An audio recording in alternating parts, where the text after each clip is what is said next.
లక్షలాది మందికి మన తెలుగు మ్యాట్రిమోనీ ద్వారా వివాహాలు జరిగాయి. తెలుగు వారి నంబర్ 1 చాయిస్ తెలుగు మ్యాట్రిమోనీ.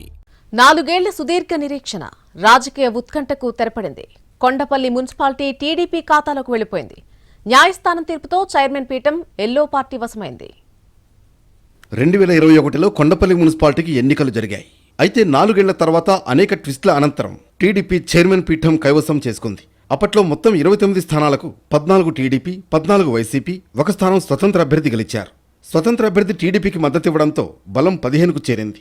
స్థానిక ఎమ్మెల్యే వైసీపీ కావడంతో వైసీపీ బలం కూడా 15కు చేరింది. దీంతో అప్పటి ఎంపీ కేశినేని నాని తన ఎక్సఫిషియో ఓటును వినియోగించారు. అయితే అది చెల్లదని వైసీపీ హైకోర్టును ఆశ్రయించింది. దీంతో ఎటూ తేలకుండా ఇన్నాళ్లు నలుగుతూ వచ్చింది. తాజాగా ఎంపీ కేశినేని నాని ఎక్సఫిషియో ఓటుపై దాఖలైన పిటిషన్పై విచారణ పూర్తి చేసిన హైకోర్టు సీల్డ్ కవర్లో అధికారులకు పంపింది. కౌన్సిల్ సభ్యుల సమక్షంలోనే సీల్డ్ కవర్లో ఆదేశాలు చదివి అమలు చేయాలని న్యాయస్థానం తెలిపింది. అయితే వివిధ కారణాల వల్ల వాయిదా పడుతూ వచ్చింది. తాజాగా కౌన్సిల్ సమావేశం ఏర్పాటు చేసి సభ్యుల సమక్షంలో హైకోర్టు ఆదేశాలను అధికారులు చదివి వినిపించారు.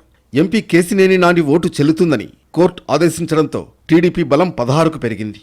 ఒకవేళ ఓటు చెల్లదని హైకోర్టు ఆదేశాలిస్తే టాస్ విధానం ద్వారా చైర్మన్ ఎన్నిక జరుగుతుందని వైసీపీ భావించినా అలా జరగలేదు.